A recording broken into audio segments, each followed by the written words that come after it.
প্রিয় দর্শক, আপনারা ইতিমধ্যেই জানতে পেরেছেন যে সরাইলের একজন বিশিষ্ট ব্যবসায়ী মোস্তফা কামাল ভাই দীর্ঘদিন ইশাহা সেন্টারে উনি অনেকদিন ব্যবসা করেছে।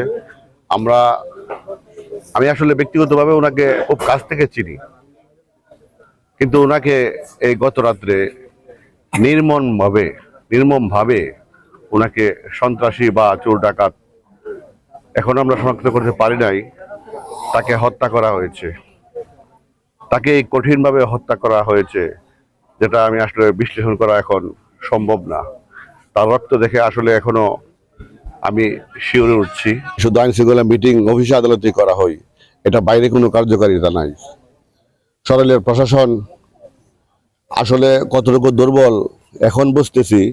সরাইলে একের পর এক কয়েকটা ঘটনা কিছুদিনের ভিতরে ঘটেছে, যে ঘটনাগুলির এখন পর্যন্ত আমরা কোনো সুরাহা পাইনি, কোনো আসামিকে এখন পর্যন্ত সঠিকভাবে শনাক্ত করতে পারিনি।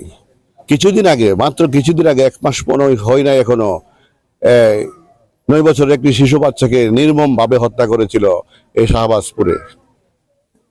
সারা দেশের মানুষ এটাকে নিয়ে আন্দোলন করতেছে। এই ময়নার হত্যার রহস্য এখনো পুলিশ উদ্ঘাটন করতে পারেনি, তথা বাংলাদেশের প্রশাসন অনেকগুলি জড়িতদের সাথে, যারা এখনো চেষ্টা করছে কিন্তু উদ্ঘাটন করতে পারে নাই। সরাইলের প্রশাসন, সরাইলের আইন শৃঙ্খলা অনেক দুর্বল হয়ে পড়েছে। এই মোস্তফা কামাল ভাই সরাইলের এমন কোনো মানুষ নাই যে তাকে চিনি না। আসলে কি বলবো, এরকম একটা লোককে এভাবে নির্মমভাবে হত্যা করেছে। আমরা চাই প্রশাসনের মাধ্যমে এই আসামিদেরকে দ্রুত গ্রেফতার করে তার দৃষ্টান্তমূলক শাস্তি দেওয়া হোক।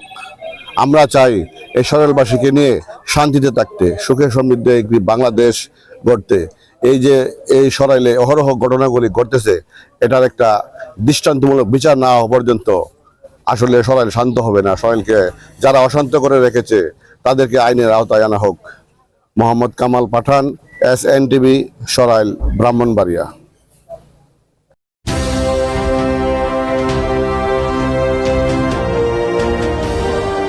আপনারা দেখছেন SNTV।